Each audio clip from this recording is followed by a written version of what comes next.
Hi everyone, Dave here. While there are still a myriad of minor alterations still being done to Blue Gum, we couldn't wait to get out sailing. Our first destination in our adventures has been the island of St Helena, which is situated around 4.5 nautical miles, around 8 kilometres from the marina in Manly. While there are other islands close at hand, to be honest, there's really nothing to see on them. Over the last several weeks we've been back to St Helena Island about 4 times as a journey each way fitted well into the time slot that Dad was available to join us as we came up to speed on sailing Blue Gum.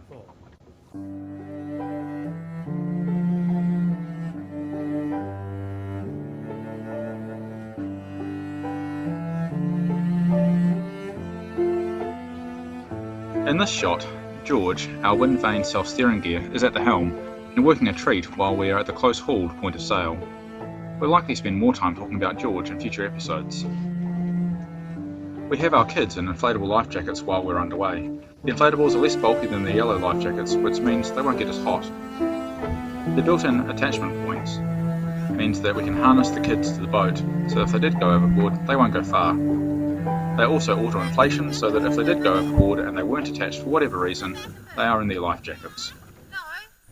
While sailing Moreton Bay, we can't help but notice the abundant jellyfish life that seems to exist in the bay. I'd love to hear from anyone who might be able to tell us what kind of jellyfish these are.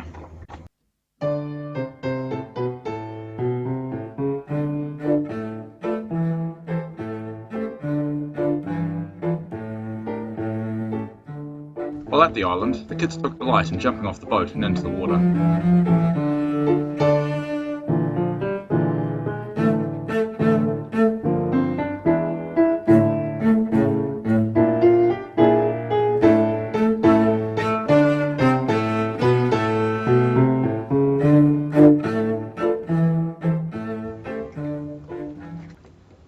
St Helena Island was home to a penal colony from 1867 until 1932 and appears to be Queensland's own version of Alcatraz, holding up to 350 inmates at its peak. Of course, this has now long been abandoned and access to some of the island is allowed. We were very much looking forward to looking through the ruins, but unfortunately the ruins of the prison are listed as fragile and zoned as restricted access.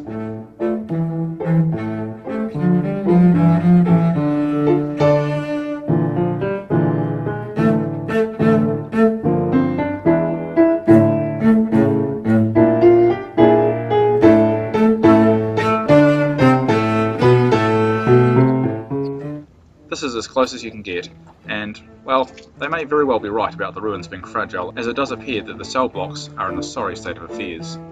The admin and store buildings look fine from a distance, and the old blacksmith shop looks a little open to the elements, shall we say. Apparently the prison was all built using prison labour. You can clearly see that they weren't putting their best into it. On most trips out to St Helena, we've been bashing to windward on the way there, and that in turn has meant a nice fast downwind sail on the way back. In this shot you can see Blue Gum's dinghy. Quite a few people have asked us of late questions about the dinghy, so here's info on it. It was designed by a chap named Ronald Guston, and Dad built her during the mammoth reconstruction of Blue Gum. The dinghy is made completely from 4mm plywood and is fairly light at around 23 kg. There is no space on Blue Gum to carry her aboard, so she will get towed behind us in all our adventures.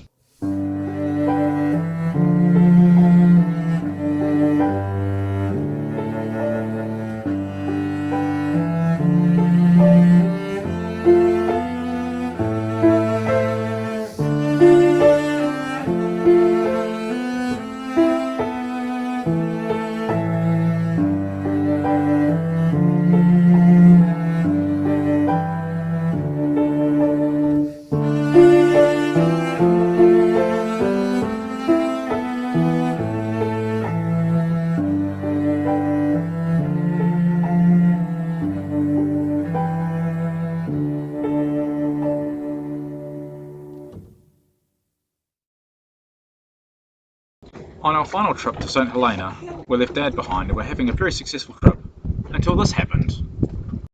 Go! Yes, we managed to misread the time for low tide, and boy does the tide on this bay, on the island, go out a long way. No real dramas though, just a slightly longer stay than we'd initially planned on. We all had a good chuckle about it afterwards, and of course, We did find out that every sailor has a story to tell about when this happened to them, and it sure didn't take us long to get our own tale. I'm sure it won't be the last time we run out of water on our adventures. Anyway, until the next video, bye!